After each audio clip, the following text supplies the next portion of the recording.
Okay, hi Molly. I'm Hi, super excited Sophia. to chat with you today. It's kind of weird actually not being in person with you because we've always been in I person. know.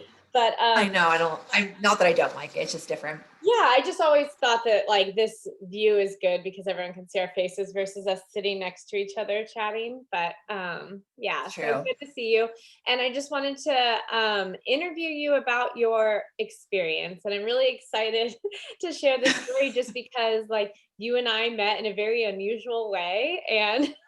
Yeah. And I haven't like heard a lot about your pregnancy because Right. we didn't know each other.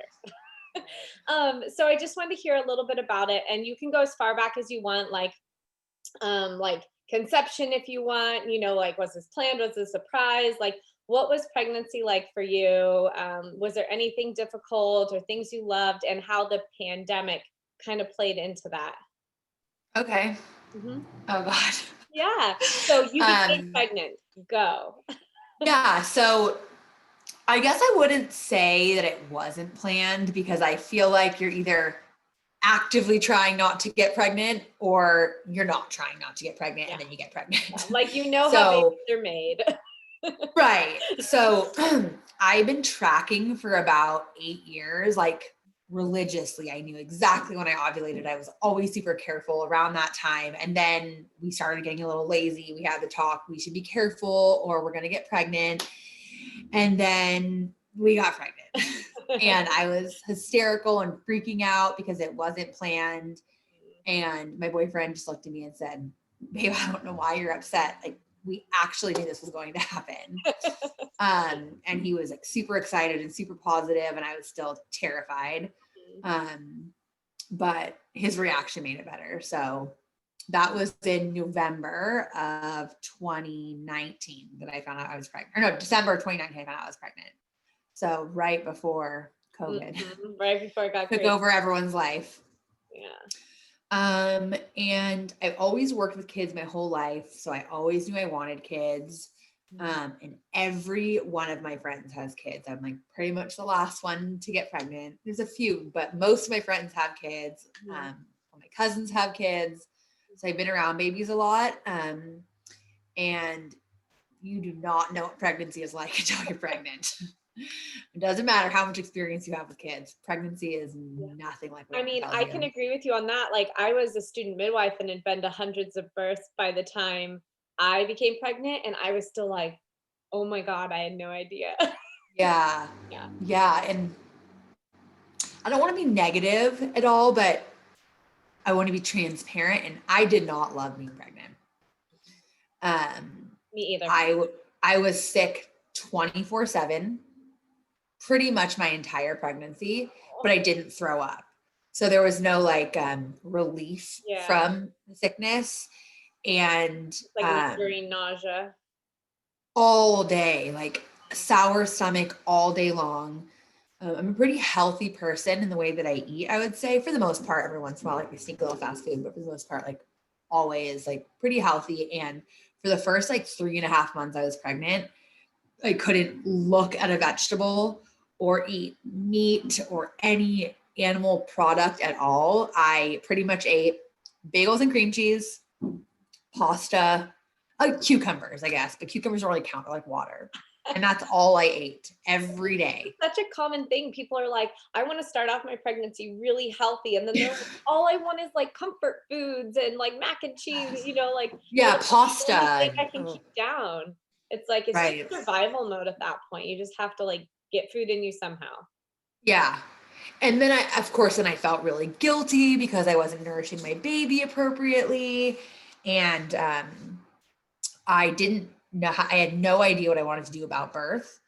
I had like thought about home birth, but for me, home birth wasn't, it was like not enough medical intervention. Like the hospital felt like too much because I felt like birth is an emergency and the hospital is where you go when you have an emergency. So I didn't want to go to the hospital. And I didn't want to birth at home because I was scared of all the what ifs, even though a lot of my girlfriends have birthed at home and had flawless births. Even my one friend who did end up having to go to the hospital after the home birth, it was like nothing. Mm-hmm. So I chose to go to a birth center, Mm-hmm.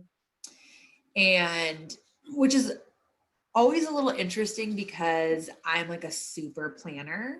And at a birth center, there's like numerous midwives and you meet them all and you never know which one's going to be there when you birth. So that for me was like a little hard. And I knew there were certain things I didn't want to do while I was pregnant, and I didn't want any sort of vaccines or shots or anything. I didn't want to put anything into my body that I felt like wasn't going to be healthy for the baby, regardless of what it might do for me. Right. And when I was going to the birth center that I had chosen, they had offered me a flu shot and another vaccine type of shot, maybe a Tdap or something like that. And I told them, I was uninterested. And then they offered it to me again at my next one and at my next one. And so that was kind of like the spiral of me being like, wow, I feel like this pregnancy is like, I'm pregnant, but I'm being like influenced and told what I need to be doing, even though I'm vocalizing this is not what I want. And I just kind of didn't really feel very respected. Was it pushy in a way, or was it just kind of like, oh, we offer this all the time? No, it was pushy. It was pushy. Yeah. And then when I actually said, I would like you to stop asking me because I've been very clear what my plan is for my body and my baby. The response I was given was, well, we're going to ask you every time you come. Oh, wow. And I remember I left in tears, and it was COVID. So Jeremy didn't get to come to any of those appointments with me. I was going by myself to every appointment, and I grew up with a single parent, and I told myself that's not what I wanted for myself in pregnancy, in parenthood. And I felt like I'm in this super happy, thriving relationship, and I'm going through my pregnancy like a single parent. Like I'm not going to share any of those things. Yeah, and especially like a first pregnancy, and like who decided that partners were non-essential people? Like besides you and the baby, they're like the most essential person in this experience. Exactly. And I'm not going to digress into COVID things. I want to, but I just feel like we share saliva every day. So whatever I'm bringing into that room, they are bringing it into. It's no different. So that was really hard for me. And I had some mom friends in my ear keep talking about home birth, but Jeremy was uninterested. For him, he was like, not a chance. What if something happens? All the fears he would list off. So I remember then I went to, all right, once I got into my second trimester, I loved my body, but I still didn't feel good. And I didn't get to share it with anyone, I felt. And it was really, it was depressing. Because of like the social distancing and all that. Yeah, everything. Yeah, it was hard. And I was never a strict social distancer. I didn't conjure in large groups, but I still saw my close friends. And I just felt like being someone who always makes everything about everyone else and, sharing all of my friends' time with them and going through those processes, like it was finally my turn and I didn't get any of that. And that was really, really hard because I was feeling like I wasn't getting the same attention or the same just like love from everyone all the time. But then I was feeling guilty that I was feeling like I wanted more attention. So it was just a really hard place to be. It was weird. Yeah. Pregnancy was weird. Yeah. And I was uncomfortable and I didn't want to bitch. And I feel like nobody wants to say like, I don't like being pregnant, because then you feel like you're being judged because you're not going to be a good mom because you don't like being pregnant. So that's one of the reasons I like these things, because it's like a bunch of people are going to listen to this and be like, me too. Like you and I are not the only women that didn't like being pregnant, It took, people are just afraid to say it. Yeah. I have one friend, Jamie, and I feel like was actually created on this planet to be a mother. Like, she is everything that I ever want to be in a mother. And when she told me that she didn't like being pregnant, I was like, I can This is finally say it out normal. loud. Yeah. Yeah. And not feel guilty. Mhm. And it also made me realize, like, when you asked me to do this, I feel like people don't share the negatives enough. And then you feel like you don't want to share them because you feel isolated or you don't want to be judged. And I think it just needs to be normalized that everyone has their own experience, and like, you got to share it with other people no And matter and what it and is. all of it too, like, just being real, because, like, sometimes too, people are so willing to share their, like, horror stories of their births, and so then it makes people who had a positive experience not wanna share, because I don't want her to feel bad that she didn't Right. get this beautiful experience. So, it's just like everyone has experiences, and we should just be, like, real about them, so we can Yeah. all hear different experiences and learn from people, and yeah. Right. No, I Yeah, totally yeah. agree. I remember I was, like, obviously in love with birth and birth work and everything about it, and I remember saying to people when they were just, like, over it at the end of their pregnancies and like, "Oh, just try to enjoy it, you'll miss it when it's gone." Like, I remember saying these words, and then after I got pregnant, I was, like, eating those words. I was just like, Right. I will never say that to somebody again because you don't know what it's like to be in their body. And some people Right. do have really smooth pregnancies and love it. And I thought I would love it. Mm-mm. I wanted to love it. I wanted to love it so bad. And there were parts of it I did love. Like, oh my God, I could cry right now thinking the first time I felt him kick. Oh, Oh my God.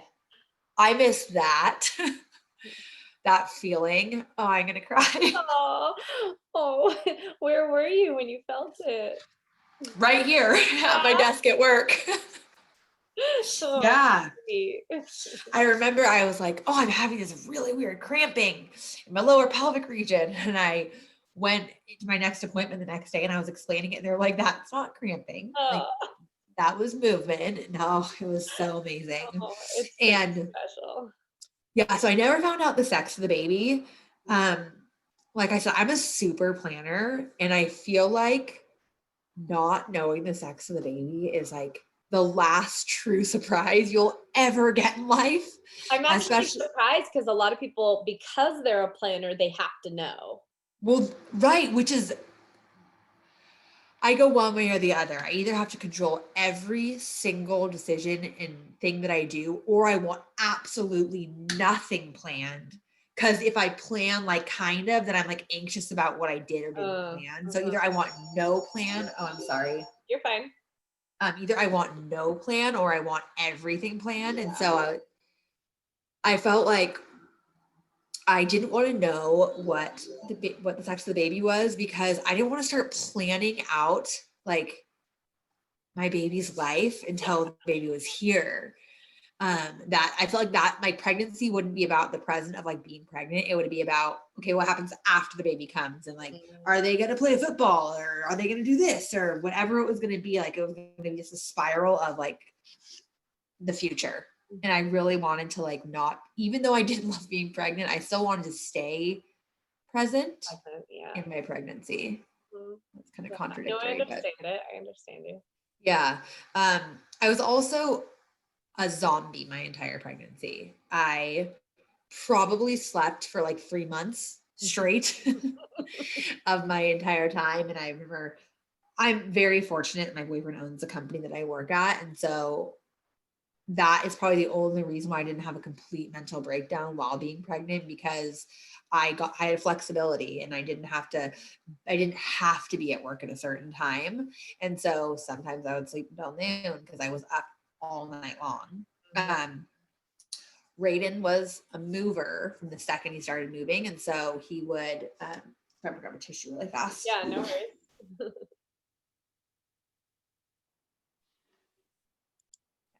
Okay, so he was super active. Right. And I remember one night I actually fell asleep before Jeremy, which doesn't happen, like I said, and he woke me up and was like, you have an alien inside of you. What do you mean? He's like, you were asleep and he was moving and I could see him like pushing on your stomach. And he was like, it was like an out of body experience. Like, he's like you were asleep. That shouldn't be happening. I'm like, no, that's normal. That's why I don't sleep at night, babe, because he does that all night long. You're Like, like, this is normal. Why did you wake me? yeah, like now I'm awake and I'm not going back to sleep. Now you're not going to sleep. um, yeah, he moved a lot, and I'm trying to think of like, it's weird. I feel like I like think back and I don't like remember my whole pregnancy. Like I do, but I don't. Mm, And fades, maybe that's like me trying to block it out a little bit because I didn't love it, but I didn't get like physically uncomfortable like with the size of my body until like closer to the end. mhm. Um like my stomach grew really, really fast. Like you could tell I was pregnant at 3 months. Like without a doubt, I was pregnant, which was weird because I always thought it was going to take longer. So I showed really early. And I had a lot of really, really bad hip stuff. So I went to I am gonna shamelessly put a Plug. glass of that. Yeah, plug. I started going to Acorn I love in Petaluma, and I'm obsessed with Dr. Jen. that. Me too. I yeah, oh, she's so great. And she like just made me feel so much better because I was in constant pain. I was also sitting a lot with work, so that was, I'm sure, part of it. But I don't know, it's just so many things about pregnancy that I just didn't love. Yeah. Honestly, if we like lived in our little villages where you went through pregnancies with all the women in your village, we would see these things on a daily basis and see their hardships. And so it would, I think, Yeah, become normalized, a little bit. yeah, Yeah. yeah.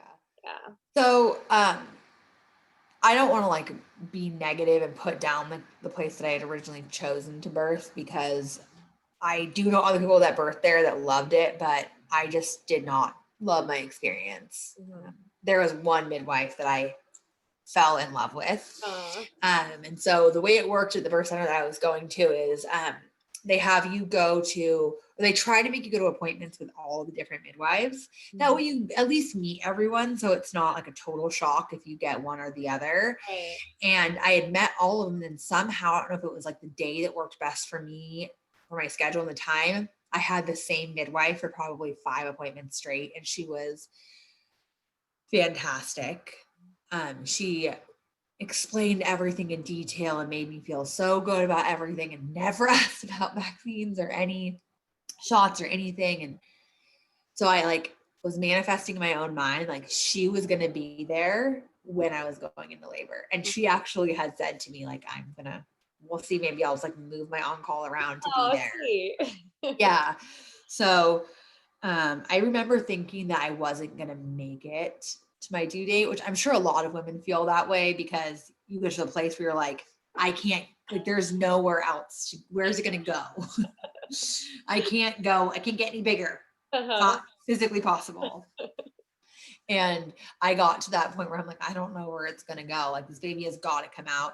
And I never wished that he came early. That was never like a thought that I had. I was always like comfortable and okay. I took enough classes in college to know that like going to full term is like for a reason. It's like the development of the baby and how everything grows and on, right? Like I knew that coming early meant there was something that maybe hadn't been developed as it should.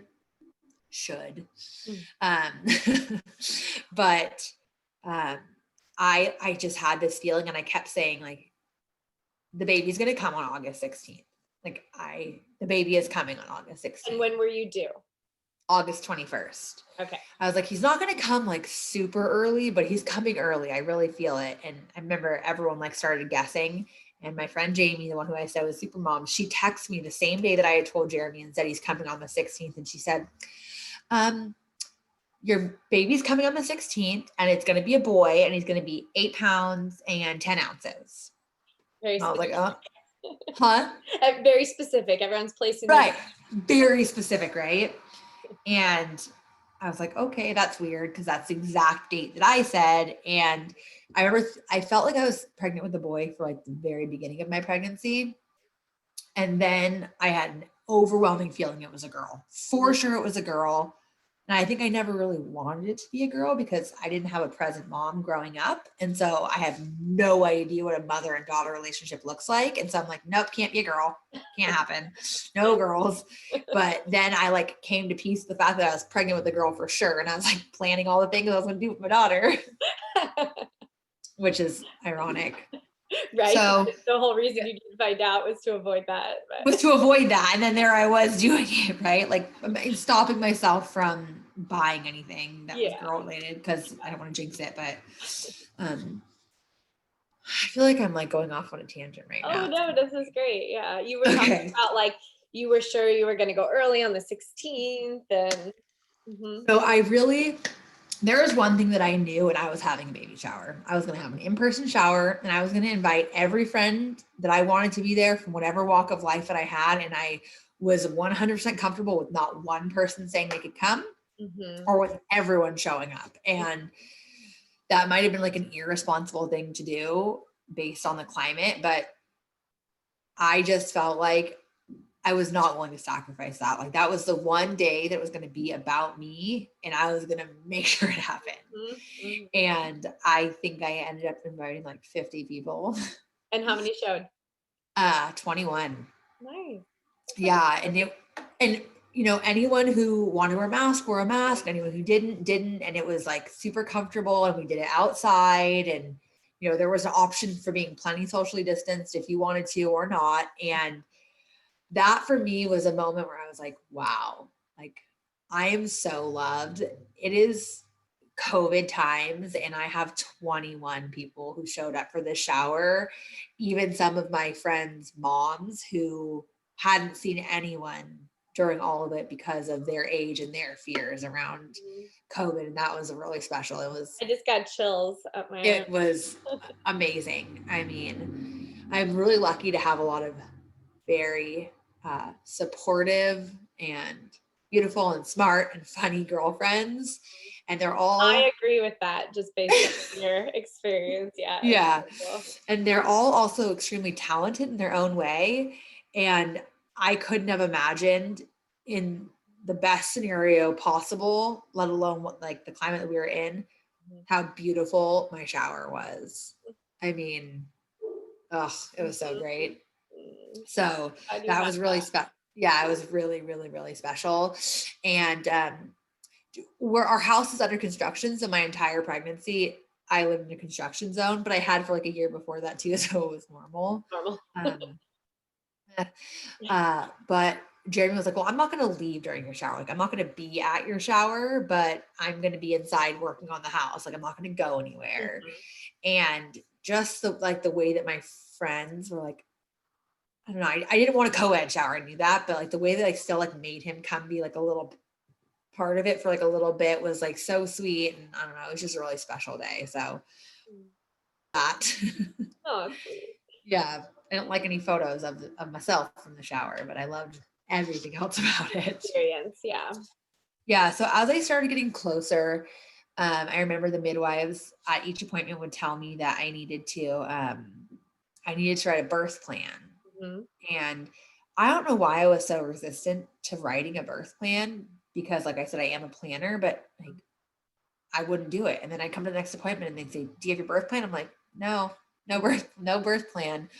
And then finally I realized it was the fear and anxiety about not having my birth go exactly how I wanted to, that I couldn't even put it on paper because then this pregnancy that was not very enjoyable would end in a way that like, this is not what I wanted. And I couldn't stomach that. So me and Jeremy talked about it and I said, I'm actually not going to write one because if it doesn't go the way I want it, I'm going to freak out and then labor is going to be horrible. And so what I'll do is I have like a few firm things that I know I want. I want delayed cord cutting.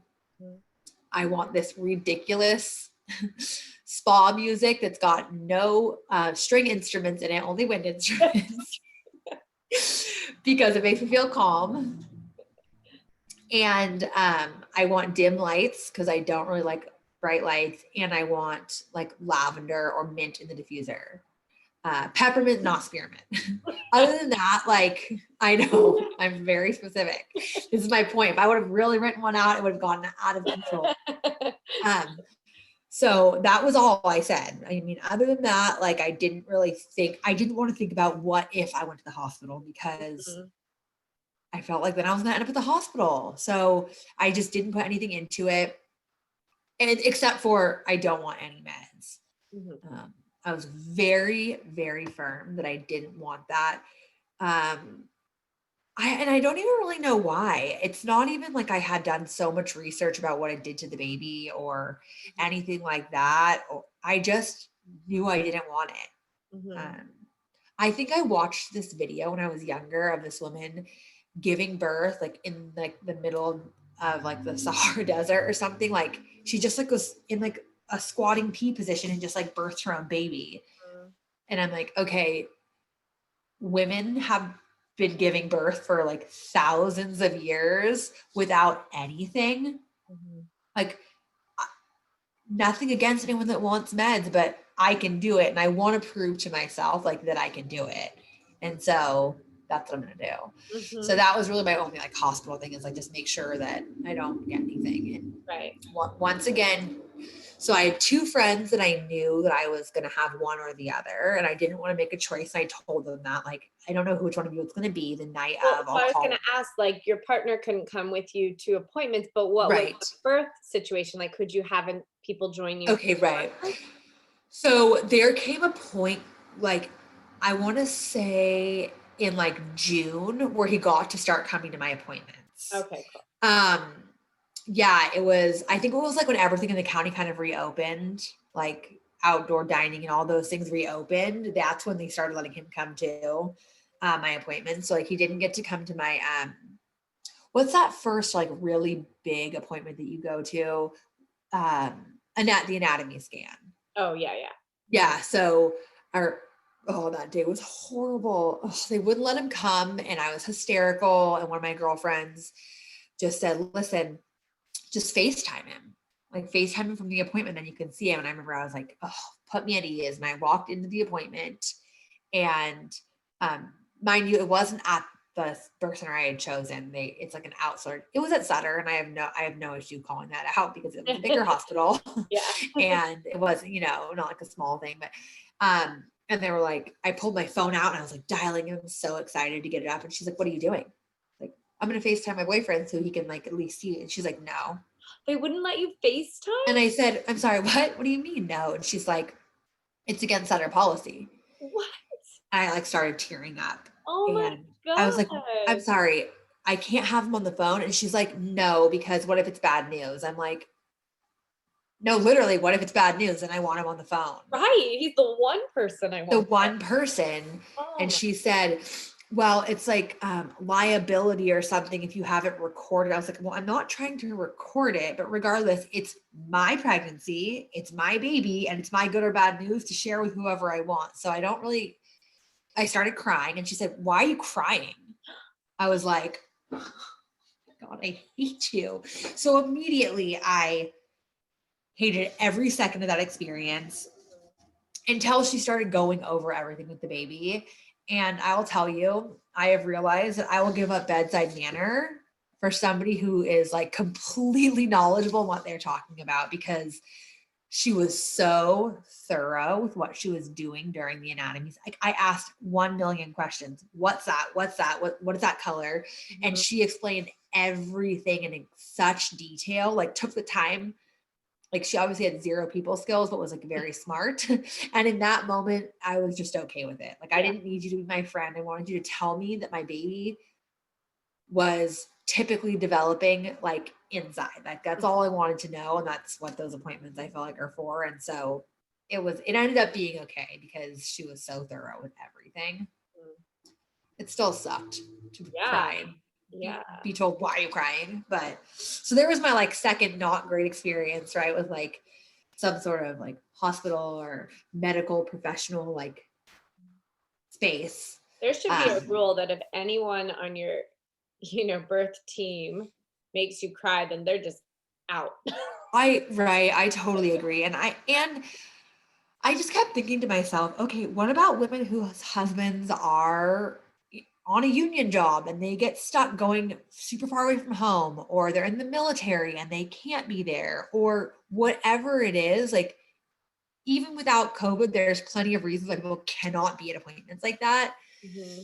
I just feel like there needs to be an overhaul of that rule, but Yeah. kind of in my past now. Mm-hmm. So, Well, for future and for anyone listening, I know a sonographer who will come and do home visits so that the whole family. oh, wow. That's awesome. That is good to know. If I had known you in your pregnancy, I know. So weird that we didn't.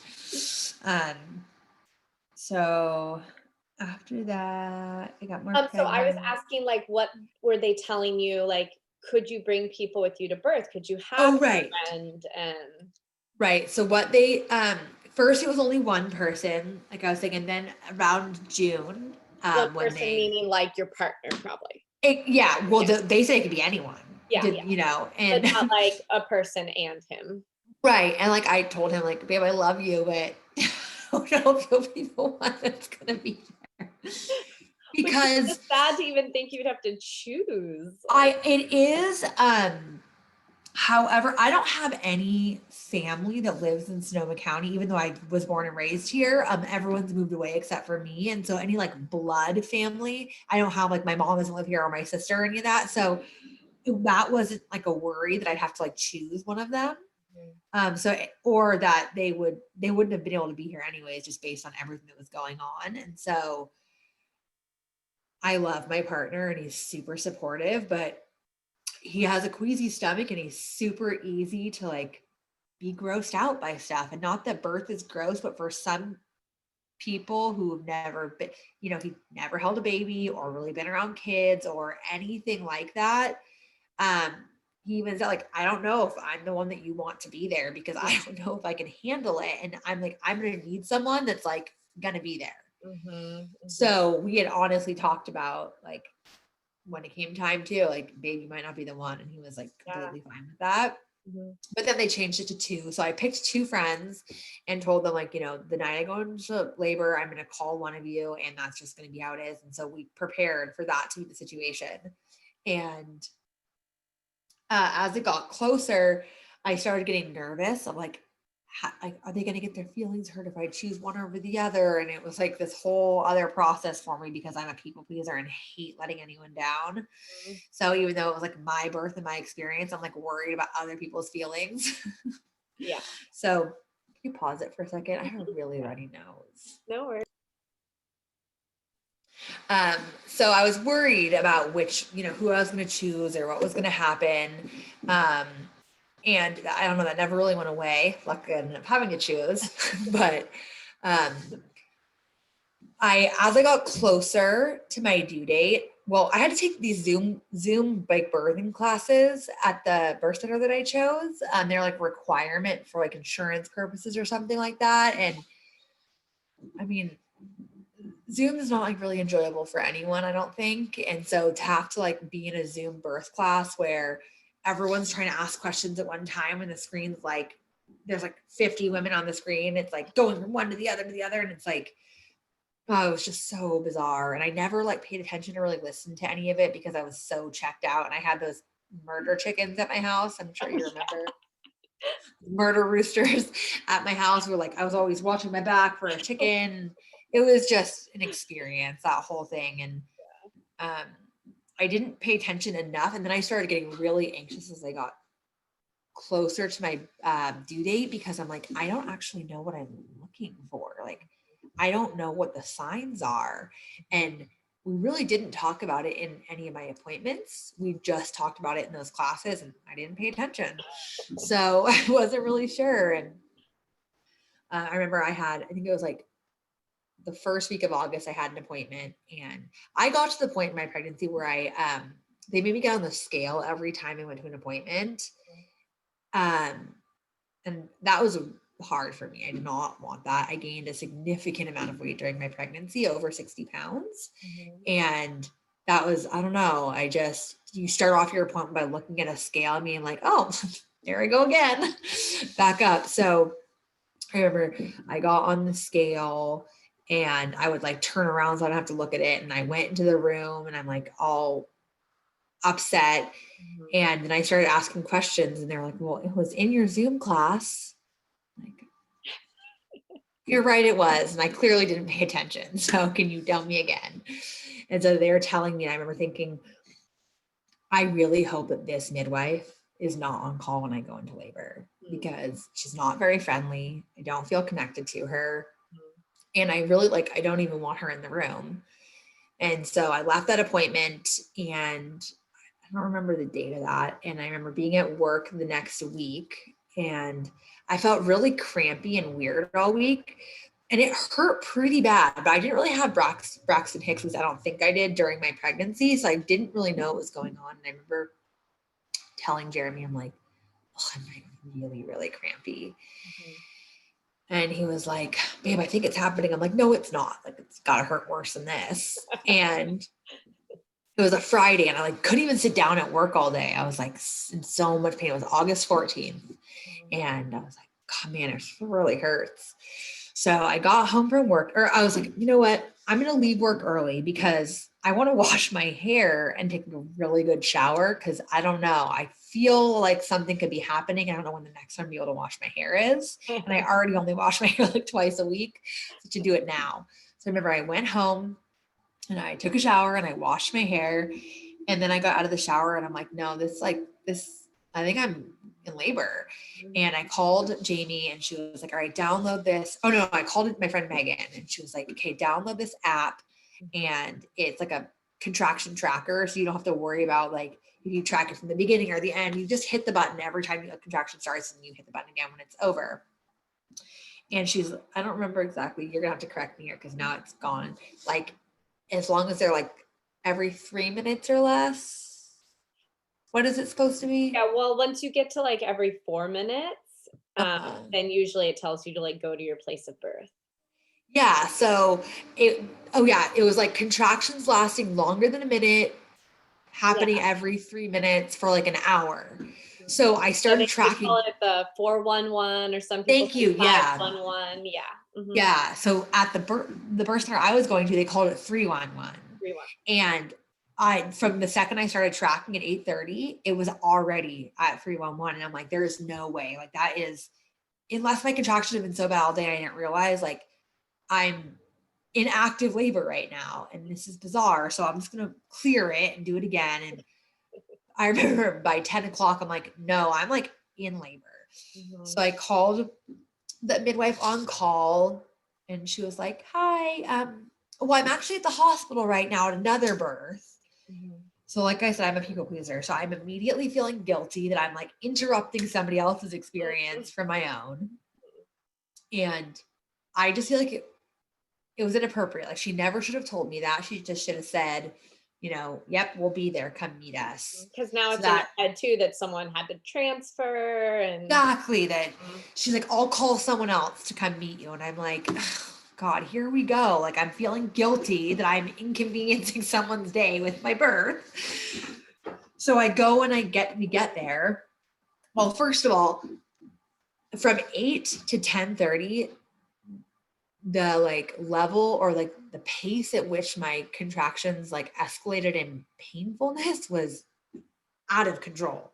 It felt strong period cramps to I couldn't even sit down in the car driving to the birth center. I was on my hands and knees. It hurt so bad in the back seat. So we get to the birth center and we get out and we go inside and the midwife was the midwife that I was praying would not be at my birth. Oh, no. That's who was on call. And or not on call because that was the backup midwife, right? No. So that's the thing is, so she ended up having the backup person go to the hospital and she came and met me. Okay. What a gift. So we're in the room and she's talking to us and I didn't ask for anything. All I wanted to know was okay, what do I do now? Mm-hmm. And so she went to do an exam to check how dilated I was. And I didn't know any different. I didn't know how invasive that was or non-invasive or how typical that was. I just thought, first vaginal exam, they didn't do any in pregnancy or? No, they did, but I meant while I was having contractions. Yeah. Okay. And you know, I always thought, I feel like they didn't even talk about this in any of those birthing classes I had to take. Mm-hmm. Your water breaks, Mm-hmm. and then your contractions get worse, and then you get to a certain centimeter dilated, and then you have the baby. Well, my water definitely had not broken. I knew that. Like, there was nothing happening down there, but no one ever explained, like, I could be in labor for hours before my water broke. Mm-hmm. Like, how is it possible that I was 10 months pregnant and no one had ever explained that to me, Mm-hmm. even with all these classes? So I'm like, not sure what's going on. I'm so confused. I packed my birth bag as we were going to the hospital because I didn't make a birth plan or I mean, sorry, the hospital, up to the birth center. Birth center. So yeah, I didn't make a birth plan or pack a birth bag. So I'm like putting baby clothes and snacks and all these things in the bag. And she does the exam and she's like, I'm really sorry, but you're only 1 centimeter dilated. And I remember thinking, I'm never going to get through this. Like, deflation immediately. Like, I'm 1 centimeter dilated and I'm in this much pain. I didn't say that out loud though. I just thought it to myself because I didn't want to sound weak, or I didn't want to feel weak. Like I was exposing myself. And I remember Jeremy was super concerned about me and the state that I was in. And he said, okay, what are we going to do? And I remember she said, well, there's a few interventions that we could do. And so the first option, though, we'd have to go to the hospital. And I thought to myself, all I heard her say was hospital. I was like kind of blacked out. I'm like, I'm sorry, wait, I have to go to the hospital? And she's like, well, we can go to the hospital and we can give you a shot of morphine. And I was like, mind blown. I get that you've only seen me once during my pregnancy, but you are on call and I'm here now. And have you not read anything about like my desires? Mm-hmm. Like everything in my chart over and over again, every conversation I've had with every midwife is like no medical intervention in that sort of way. Like no pain meds. No, I don't want that. I didn't ask for it. Mm-hmm. And that's a tier 1 intervention. The first thing you're offering me is like morphine. Mm-hmm. Like, isn't that what they give people to like help them pass away, like comfortably, like not what you give a birth, I mean, like a life coming into the world. It was mind blowing. And I was like, absolutely not. Do not give that to me. I don't want it. And so shocking as like a first recommendation. Mm-hmm. Yeah. So, and it would be different. Like if I would have said, I need something, like this is not okay, then like I would have understood it a little bit, but I didn't ask for anything. And so then the next thing she offered was like, kind of like an antihistamine that she said would make me tired. I can't remember what it was. Benadryl? It wasn't Benadryl. It might have been whatever the active ingredient in Benadryl is. Okay. And she's like, I can give this to you and you could take one now and one later. And it'll help you sleep a little bit so that you can get through it. Because she said, at this point, I'm extremely worried that you're laboring this hard and you're only 1 centimeter dilated. I'm extremely worried like that you're not going to be able to make it. And I was just like, oh my God, this is like my worst fear is coming true right now. Like, I'm not going to make it and I'm going to end up at the hospital. And you have a professional who sees this over and over and over again. And if she's already given up on you. Like fully had given up. Oh my God, it was horrible. So I'm bummed. And she's like, okay, so I took it. I took the Benadryl or whatever it was. And I'm like thinking, cool, I took the Benadryl. So I'm going to go home and just sleep it off. Mm-hmm. No. Mm-hmm. So we went home and my contractions progressed and continued to get so severe. There was no way I was sleeping. So now I'm like drugged up on some antihistamine sedative. Mm-hmm. So I'm like exhausted, but there's no way I could sleep through it. And I know who my partner is. When he doesn't sleep, he is not very helpful in life. So I knew if he didn't sleep, then when I really needed him, like when it was time, mm-hmm. He wasn't going to be able to be present for me. Yeah. So I waited till I thought he was asleep, and then I rolled myself out of bed. We had an air bed set up downstairs because it was, when you're 10 months pregnant and you have no AC and it's like 100 degrees upstairs in your bedroom and no windows, we couldn't sleep up there. So we've been sleeping downstairs in the air bed. And so I rolled out of bed and I took myself into the bathroom, and I've lived in that house for 2 years and I'd never taken a bath in the bathtub. It's tiny, and I don't know, I was just weird about getting in the bathtub. So I got in the bathtub by myself. Mhm. And I had been texting with a few of my girlfriends that night, 4 of them actually, 3 of them who all have done home births, and Did one of them go to the birth center with you guys initially? no, You hadn't called anyone yet. I hadn't called anyone. Well, they both knew that I was going, but they didn't, I didn't call them to come yet because, Right. so all of them have like really young children. And 2 of them were still breastfeeding, or no, well, 2 of the 4 girls that ended up coming, were breastfeeding. And so I didn't want to like have anyone come too early. Right. Yeah. So, I'm laboring in the tub, and I remember it's like, I don't know, 2 or 3 in the morning, and I'm like, I can't do it. So I like got myself out of the tub. I dried myself off. I got dressed. I woke Jeremy up, and I was like, take me to get the morphine. Like, I can't do this. I'm in so much pain. I can't even imagine. Mhm. And he's like, we're getting dressed, and he's like, whatever you want. So we're getting dressed. We're walking out to the truck, and we're almost to the truck. And he stops me and he says, babe, this is not what you wanted. This is not what you wanted for yourself. And this is not what you wanted for the baby. And in that moment, I'm like, holy shit, you are right. Like, I am being blinded by the pain, and I am like completely changing what I want in my core for myself and the baby. And I don't want this. And that's something that Jamie had said to me during like while I was pregnant before I went into labor. She looked at me in the eyes and said, I need to know right now, when you're in your right mind, what you really want if we end up at the hospital. Mhm. If you want meds, if you end up getting to the hospital, tell me that now. And if you don't, tell me that now. And whatever you tell me right now, she's like, that is what I'm going to make you do when we get there, because this is your actual true desire, not you being over like come by whatever feelings you're having in the moment. Mhm. And she's like that. So I need you to be really clear with me right now, because I'm not going to let you do it if you tell me no now. Mhm. And I thought of that, and I thought of what he said, and I'm like, wow, he's right. Like, this is not what I want. So we went back inside, and I called the birth center again, and I told them what was going on. And they said, it really hasn't been long enough. I don't think you should come back.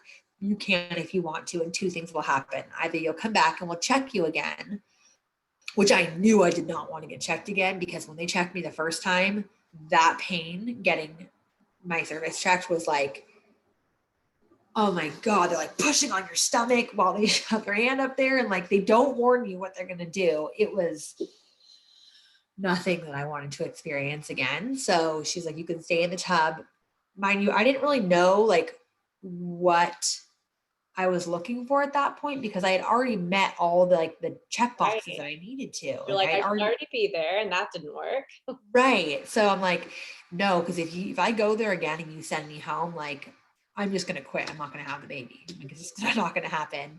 Yeah. So I like kind of would fall asleep and kind of wake up. And I remember at one point it was just starting to get light outside, and Jeremy came in the bathroom and like couldn't believe that he had slept through me laboring all night in the tub by myself. And he said, do you want your friends to come over? And I said, who? And he said, started naming 4 of my friends. I said, I want them all. Like, I want every one of them here right now. And he said, go, we need reinforcements, because I don't know what to do. Yeah. And so one by one, 4 of my girlfriends showed up, and my friend Megan said, listen, I don't think that you should go back there. Like, Jeremy told me about the morphine. Jeremy told me everything that's happened, and it doesn't sound like supportive or just anything that you wanted in an environment that you should be in. And I'm like, well, what do you mean? And she's like, well, my birth photographer and my doula, Sophia, I can call her and see if maybe she's available, because she's also a midwife. And I was like, call her. Mm-hmm. And well, then I remember from the tub, I was like, how much does it cost? Yeah. And I'm like, oh God, like this is also one of Jeremy's concerns, right? Of a home birth, like paying for out of pocket rather than using the insurance that you spend all your money on all year, right? Mm-hmm. And I remember she said how much it costs, and I yelled, pay the money, I'll pay the money, just do it. And she came back in and said, Sophia's coming, and she's bringing another midwife with her. And I like felt so relieved knowing that I didn't have to get out of the tub, but I was still a little nervous. And so I had 4 of my girlfriends there and Jeremy, and then you showed up and we had never met. And I felt super comfortable right when you got there. I don't really remember where I was. I like after like telling them to have you come, I feel like it kind of becomes a blur. Like part of me let go. Like it was okay that I didn't need to worry about everything that was going to happen at that point. And so it is a little blurry how things happened. Yeah. And it was nothing that I ever pictured happening. Yeah. I just did not imagine a home birth with a midwife Megan that I had never met. called me on the way to your house because you had rallied the troops, and she was like, she kind of told me a little bit, and she's like, I'm going to go support her. And I just wanted any advice from a doula, from a midwife, like how can I best support her?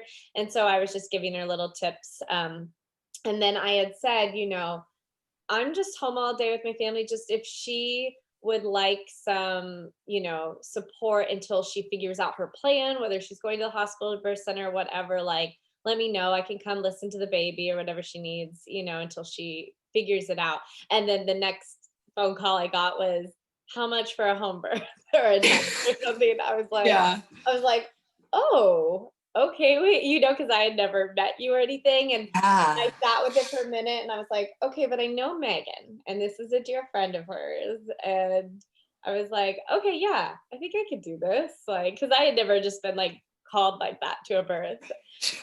Yeah. And so I called the midwife who usually assists me and I said, so would you be down to go to a birth for somebody we've never met, like right now? And she was like, let's do it. Yeah. Like, okay. I'm not crazy, right?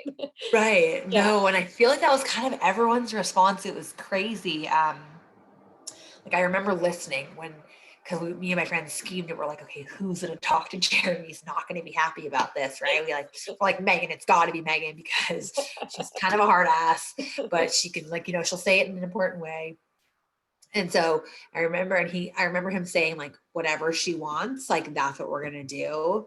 Mm-hmm. And that's like when I feel like I kind of like blacked out for a little while because I'm like, okay, this is all going to be okay. I have like 4 of the most amazing women ever here supporting me.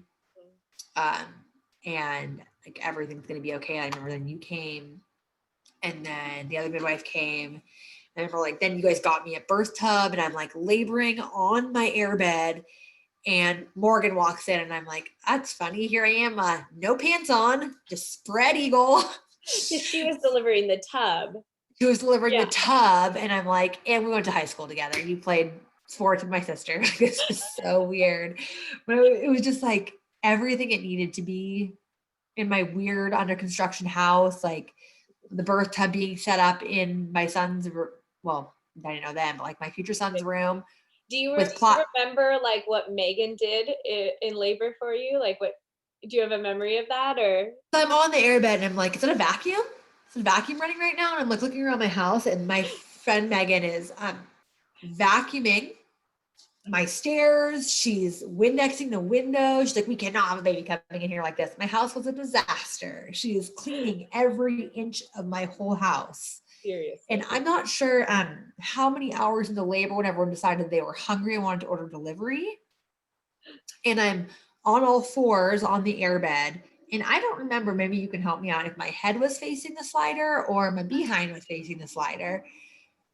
But I hear someone say, oh, the delivery's here. And I turn around and there's the Mary's Pizza Man. Yeah. Your head was here and your bottom was here and there was a door over here, but they came to this one. Okay, good. See, that's what I told Jeremy. I held a blanket up, to kind of give you like a curtain. And I was like, we could just be glad they didn't come to that door. Yeah, I knew that. Jeremy was like, no, babe, they came to the side where you were exposed. I'm like, no, they didn't. No matter what side they came to, it was awkward. He definitely saw what was happening in there and it was weird. Oh my God. Yeah. And then the first birth tub ripped because the water was too hot. Mm-hmm. Yeah. I checked the water. Oh, because you got in, you got 1 foot in and you went, that is scalding. Yeah. And I hadn't checked it. Somebody else was dealing with the tub and I checked it and it's at 120 degrees. Oh my Are God, I you was like gonna cook Oh my myself. God, I'm so sorry you got in this. So we like were figuring out how to like cool it off and everything, but you actually used that tub for a little while before I you did. realized it was Yeah, I did. yeah. I used it and I used it for long enough for it to like rip the skin off my knees. So that's one thing I remember is the bottom of the birth tub, like the feeling of it on my knees, because it's the only position I wanted to be in was on my hands and knees or like leaning over the edge of the tub. Being on my back for me was like the worst. Like I tried it a few different times, but I did not enjoy it. So then I remember at one point, um, Megan's husband came and brought her kids because she needed to feed her daughter. And I remember thinking, nobody leave Michael outside, who's 3, Mhm. unattended because the murder roosters are out there and they're going to get him. So I remember between contractions, I'm like, somebody needs to not let him be out there. And 2 minutes later, Megan walks in and she's like, so Mark said he might have injured one of your roosters. They attacked Michael from behind. And I'm like, I knew that was gonna happen. This is horrible. So at this point, it's like, I don't know, Saturday night. Yeah, I'm trying to remember. I mean, I guess yeah, I Because got there in the you day. came I got there Saturday like morning. noonish or something, maybe Oh, 10 okay. a.m. Maybe it was 10 a.m. I'd have to look back at the records, but it Yeah. was yeah, early Saturday morning. Mhm. Yeah. And so then I remember it was like dark the first night that I was there. And then I remember it was like dark the second night. And I'm like, oh my God, this is like I not oh my God, this is still happening, but like, oh my God, this is still happening because even though my contractions, like they did hurt, like very bad, like my environment was okay. So I didn't really, Mhm. I don't know, it Yeah. just like, And because I didn't see you, when I came, your support team was there already, your girls and all that. And so I didn't see you before. When I walked in and saw you, I could tell you were still in early labor. But I don't know what you looked like before. But that just goes to show that sometimes, like, feeling unsupported can make it feel way bigger than it needs to be because you don't right, feel supported, you know? right. Yeah. Yeah, I do feel like that was a lot of it. It's because like I was just completely alone. Hmm. And that was like, oh, so weird. I like just didn't even know what to do. Yeah. Oh, I feel like I left out the best part. So when they told me to come back in, or I could just keep laboring at home. They said they called me back in a few hours. They were switching over the on call. So that was at 4 in the morning on Saturday. Hmm. And then I never heard from them again. Hmm. And Yeah, I remember you saying to me, like, I haven't heard from them. Should I call yeah, them? should we And call them and let them know I I'm was not like, coming? you can just, they'll call you, you can just like wait and respond later. Like, you don't need to like make that be a task you need to think about. Just let it go. They're going to call. You'll either get the message later or Jeremy can talk Yeah. to them or, Yeah. And then I put it out of my mind because like you had like given me the okay. Like I didn't need to worry about it. Like they would call me. Mhm. So I remember so the first birth tub ripped, and then you were like, "Do you want another one?" And I'm like, "Sure do," because there was nothing that felt better than being in that warm water and having like the pressure of like Thor's hammer on my hips at the same time. And to paint Uh, the picture for anyone listening too, like a lot of birth tubs, they have like inflatable rings. So it was the top ring, like the seam ripped or something. So the top ring was starting to deflate. So right, it wasn't like this tub like first, water. right, So we like, bailed and everything. And so it didn't get like a mess anywhere. And we just yeah, cleaned it up and got a new tub. It's yeah, amazing that we were able to find like 2 birth tubs last minute. yeah. It was crazy.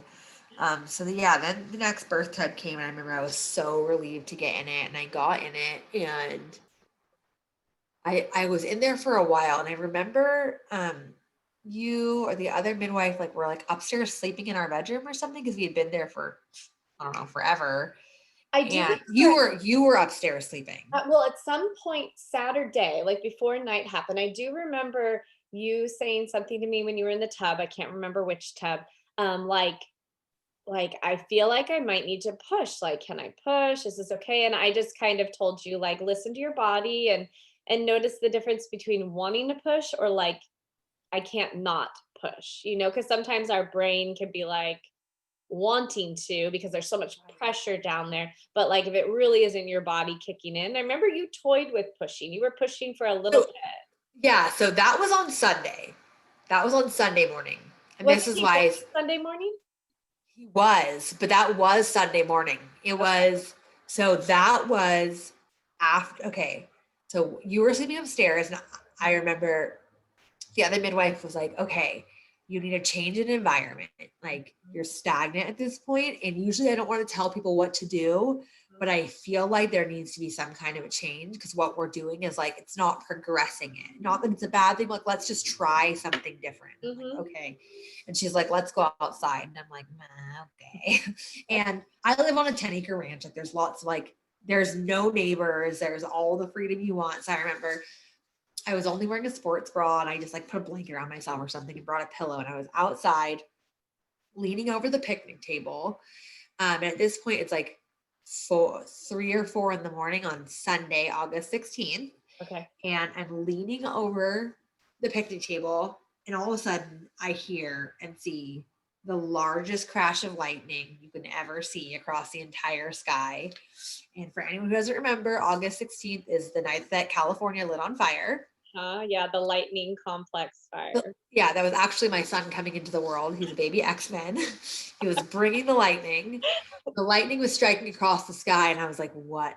Like, this is unreal. And I remember at this point, my friend Jessica was like, I feel like we're on like a peyote trip right now.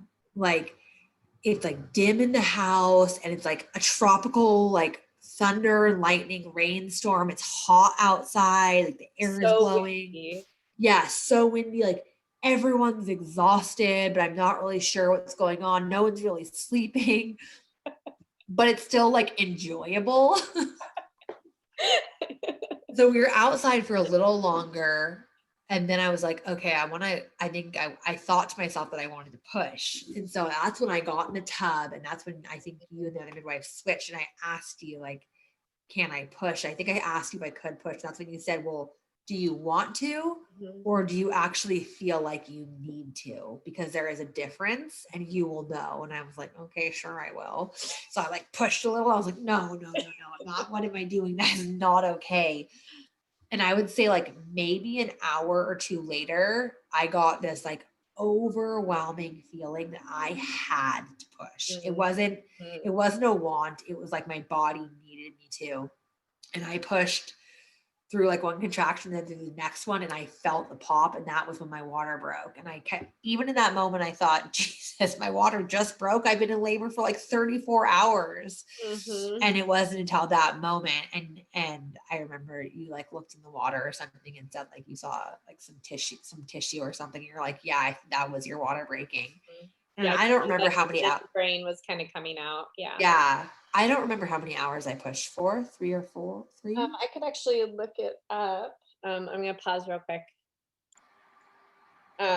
Okay, yeah. So we confirmed it was 3 hours you pushed for. Yeah. So, and the crazy part is like I felt like my labor was long. Like I don't remember every detail of it, but I remember it kind of like just kept going. Like it was dark and then it was light, and then it was dark and then it started getting light again.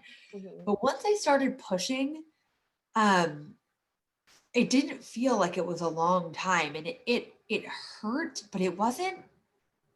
I don't even know how to explain it though. It wasn't like contractions hurt worse than like the contraction pushing part of it. Like once I started pushing, it was almost relieving, even though it was like, a little painful. It was like relieving to push. And I there's remember a way too where you know where you're at now in labor. Yeah. Because I think that's a thing we should mention too, because I didn't check you once that whole experience. And there was multiple times where you guys were like, are you sure you don't need to check me? You didn't necessarily like ask me to, but you were like just assuming I was going to be checking you. And oh my God, I feel like I left that whole part out. I totally forgot my boyfriend almost having a meltdown. I remember at one point it was a few hours before I started pushing. And I remember looking at him and seeing the look on his face, and I was like, he is not okay. like he is worried about me and what's going on right now. And he doesn't think this is okay.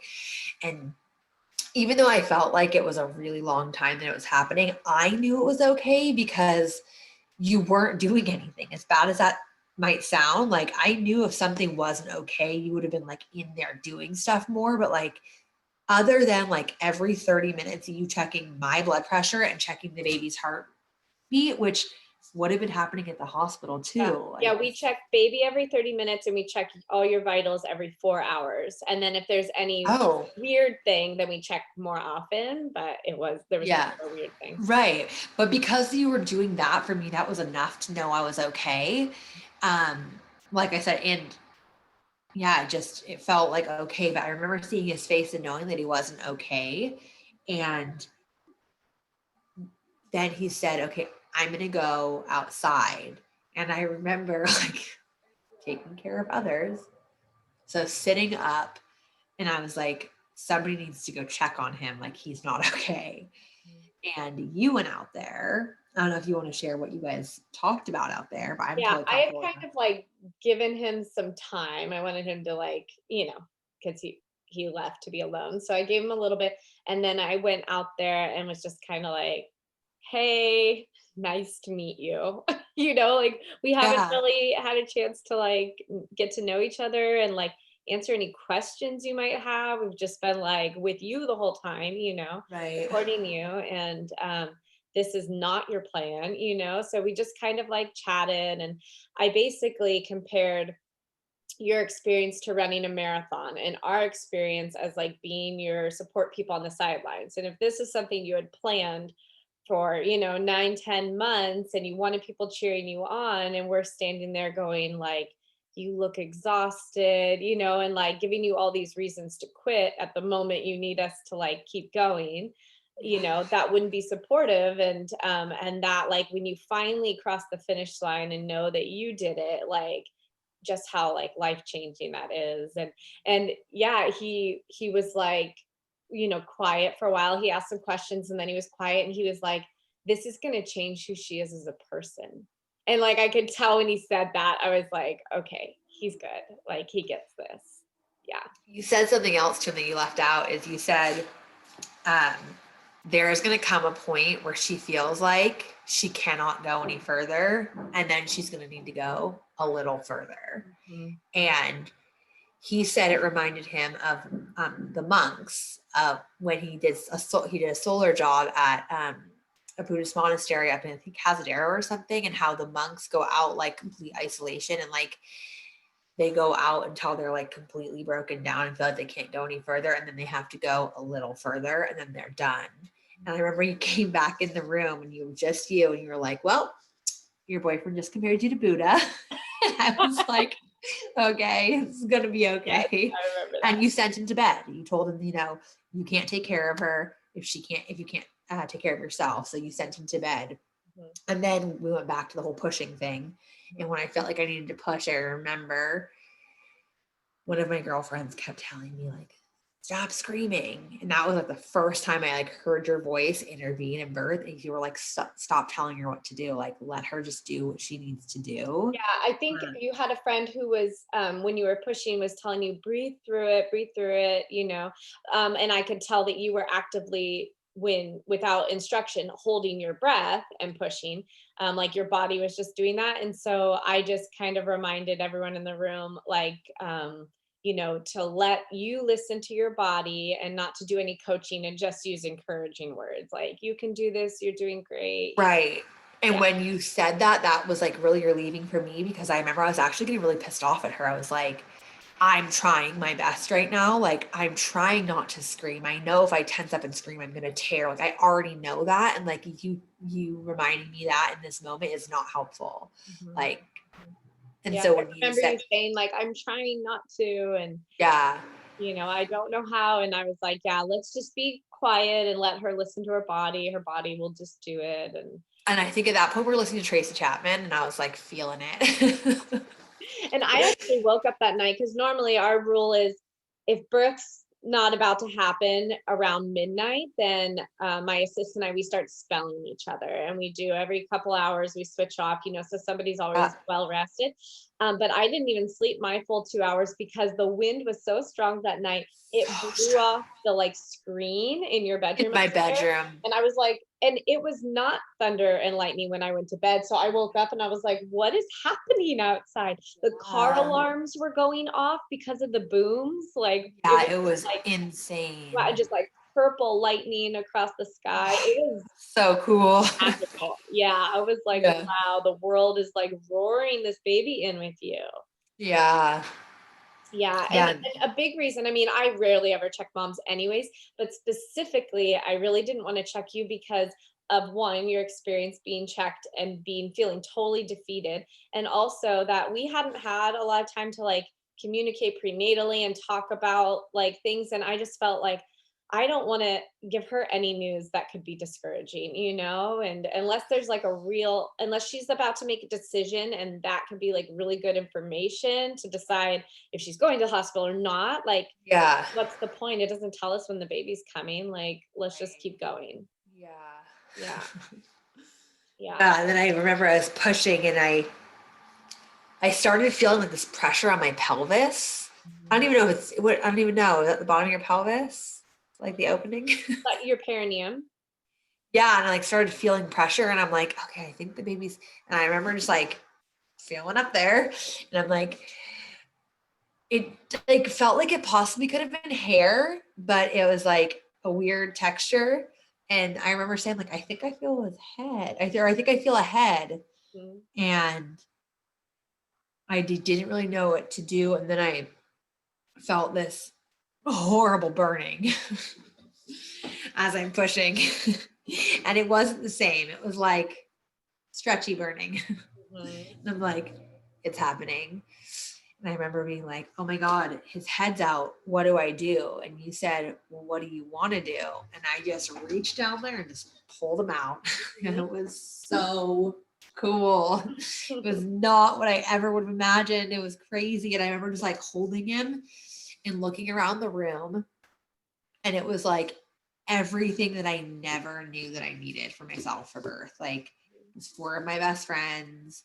It was Jeremy, who was like super emotional and he's like a real hard, tough guy. So like that is not a thing. And then like there's you and the other midwife, but like in like not the foreground. You guys like were in the background, just like there, but not like there. It was just, yeah, it was pretty cool.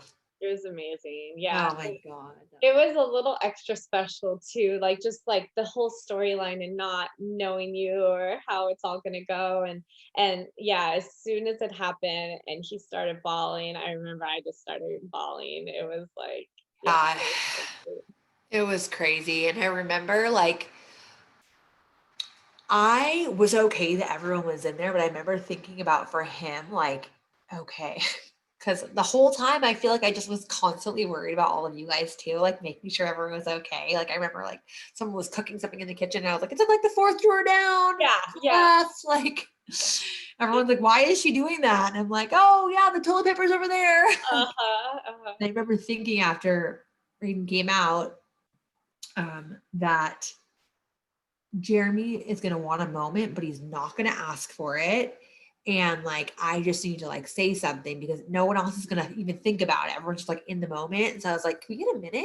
And Mhm. everyone's like, oh yeah, duh. Like everyone left and it was just us in there. And it was like, I couldn't even believe that I had done that. I had this perfect, like actually perfect, like Mhm. newborns come out a little wrinkly and and his skin was like, he did not look like a newborn baby. He had these like blue eyes and like a full head of dark hair. And he was tan. Oh my God, he was perfect. Oh my gosh, yeah. Oh, it was special. It was. Yeah. Yeah, and then I remember, You remember the birth of your placenta? oh, do I? The saga. The saga. So I remember I got out of the birth tub and he was still connected to me. Mhm. And I got dried off and we went and laid on the airbed. And then you were like, who's going to cut the cord? And I was like, Jeremy's going to cut it. And he was like, oh God, like this is weird. He didn't know. And I was like, you're doing it. And I remember he cut the cord. And then I think I held Raiden for a little bit. I don't really remember that. And then I remember you being like, okay, well, we're going to have to birth the placenta. And I remember like once like kind of some of the adrenaline had worn away, I'm like, I could not push, like I couldn't get it out. And so I remember you said there's two options at that point. Um, is that you could have given me Pitocin because there was no fear of, you know, anything happening to the baby or anything like that. But you told me that I would probably have contractions for a few more hours. And I was like, no, like that is not an option for me. Like, I Pitocin can, probably would have been the last thing I would have that, yeah, for you. it was. Yeah. And well, first you wanted me to try to pee. I'm trying to see how long it was too, if you don't remember. I feel like it was a while. I could be wrong. Yeah, because usually like I don't even mention the placenta for the first like 45 minutes, hour. Yeah, no, it was a while. Like I was. So it was 4 hours and 40 minutes. So yeah. So I remember that had been a while and you weren't trying to push me, but then you said, you know, these, like, there were only like a few worries about not getting it out. And one of mine, was like bacteria or something that could have happened. Like we were, you know, you could have basically blood filling in your uterus. Thank you. That's what it was. Yeah. And we wouldn't have known. Checking on that and making sure your like, you know, uterus wasn't rising and, you know, as a sign of getting filled with blood. And I mean, the biggest thing is just you want to be done. Like you have all these contractions because they're trying to push the placenta out and you just like want to cuddle in bed with your baby, but you're like, got a job to do. And right. Yeah. So we talked about like homeopathy and herbs and yeah, and I think you did give me something to drink. mm-hmm. some like some kind of a tincture, and that didn't really work. And then I couldn't pee, and then we still waited, and you kept checking my stomach and my uterus, and it wasn't happening. And then you gave me the two options that I could either do a catheter and drain my bladder and see if maybe that was just blocking it. In the tub, you went into the shower or the tub? I went into my shower, yeah, and I had the water running on me, and I was trying to like get it out, and I couldn't. So then you offered me a catheter to see if you wanted to drain my bladder. Mm-hmm. Yeah, we were wondering if you, because you hadn't peed in a long time too. A long time. Maybe a really full bladder was holding it up. Yeah, because then I remember being like, well, can I just pull it out? And you were like, well, like, yes and no. Like, it's like a yank, you know, because it could have like negative implications. If it's detached and just sitting there, then yes. But if it's attached to your uterus, you don't want to like pull right. And I remember I like pulled a tiny bit on the cord and I could tell like it wasn't gonna come out. Mm-hmm. So I chose the catheter because I did not want to have contractions for more time. I didn't want a catheter either, but I felt like, you know, a little less invasive. So I remember we did the catheter and my bladder drained, I swear, for like a solid 2 minutes. And I was like pushing on my stomach and it was like, you're like, nope, you're still peeing. Yeah. And it was like a significant amount of your urine that was blocking. And then I remember as soon as that was done, it was like right out. Mm-hmm. Yeah, it was holding it up. Mm-hmm. Yeah, and so then that was super relieving. I remember getting back in bed, and then like you know, over time, like my girlfriend's like, I remember Jeremy telling them like back in the beginning and said, okay, it's fine if we do this at home, but you girls need to know, like, you can't just leave the second it's over because I have no idea what I'm doing, and so you guys are gonna have to stay for a little bit. And so Jamie and Megan left because they were both still breastfeeding, had never been away from their kids overnight until my birth. And I remember Sierra and Jessica were still there. And then Jessica stayed because she doesn't have kids. So she stayed and was there. And I remember like looking up and I'm like, is Sophia like cleaning up my house right now? And you were like this little like fairy going around, like tidying everything back up. And I'm like, God, it's actually one of my favorite parts. Like, I love the like putting everything back together. And so the only way you know a baby was born is because there's a baby. Right. And that's what it was. Like, I remember like I was exhausted, but there was no way I was sleeping. All I wanted to do was stare at my baby, my perfect baby. Oh my God, he was so perfect.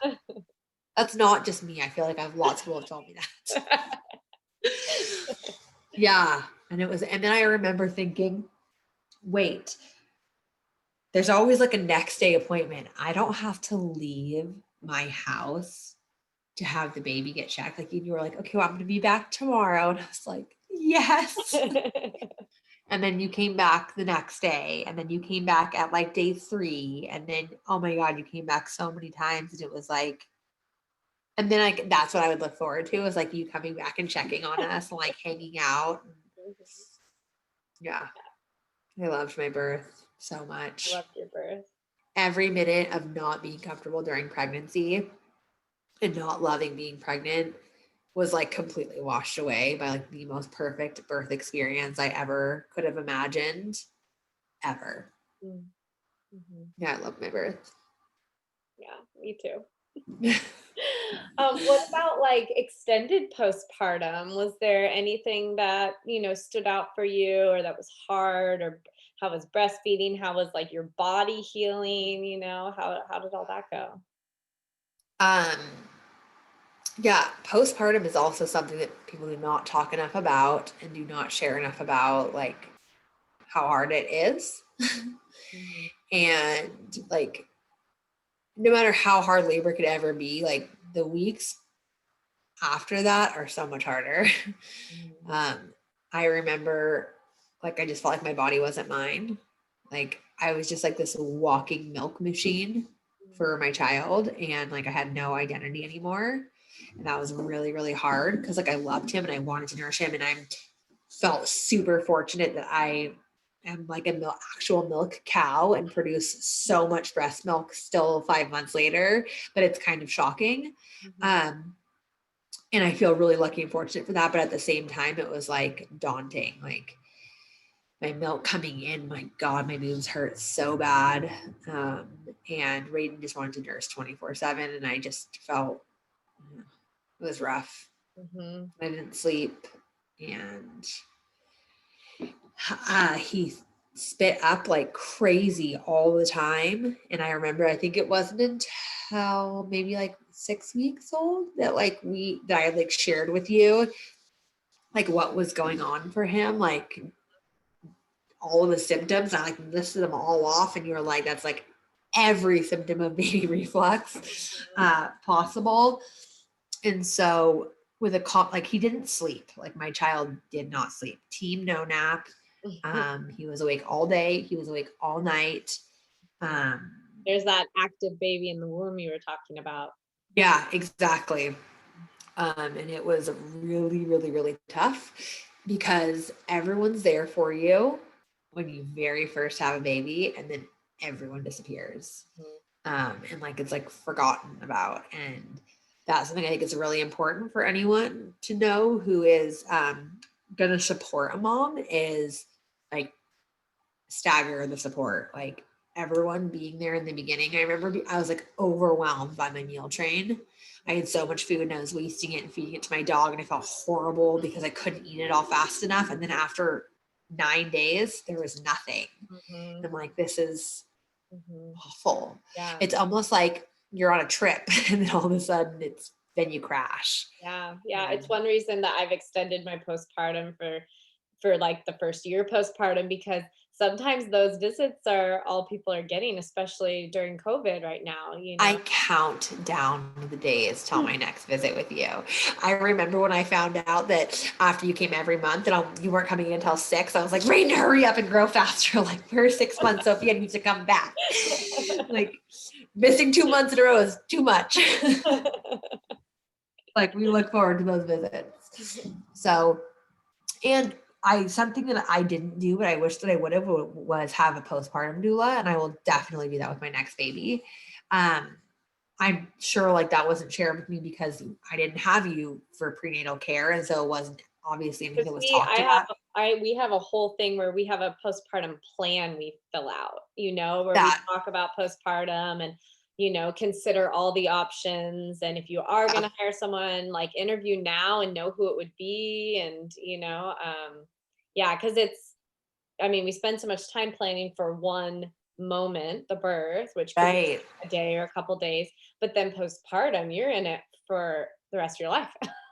Right, right. And I feel like for me, like week 7 was like the peak, and then it started to like get better. Like for like the first 7 weeks, he escalated. Like, he was great for 3 days, and then like it escalated more and more and more, and like longer bouts of crying and less time of sleep. And like the harder it was for me. And then like at 7 weeks, it kind of plateaued, and then like it's only gotten better. Like at this point, I also started taking him to Acorn and taking him to the chiropractor, and immediately that changed. Like, you know, he had like a little twist in his shoulder and his spine, and not like a birth defect sort of twist, but like just like coming through a birth canal kind of twist.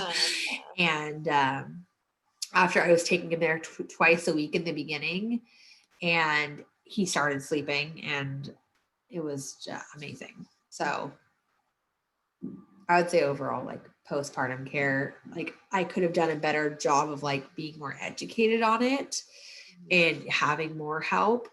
But I also feel like I needed to ask for it more, and I'm not someone who's really willing to ask for help. Like you'd come over and be like, "Oh, do you need anything?" And I'd be like, "Nope." And then all of a sudden you'd show up with like, "Here's a tray of snacks, and here's a water, and here's this. Like this is what you need to be doing." And I'm like, "Okay, yes, Sophia, I know you're right. I don't do it."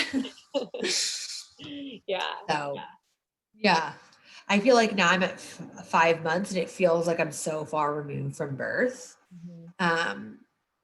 But God, I love being a mom. I didn't love being pregnant, but that's all worth it. Yeah. I know we've actually just changed our package that we offer because we're recognizing the lack of postpartum support. So we now have included a postpartum doula for the first week, and Wow. meal trays that she brings, like snack trays, you know, platters, like kind of what I prepare for you, but like really pretty and beautiful. Right. And then also an in-home massage.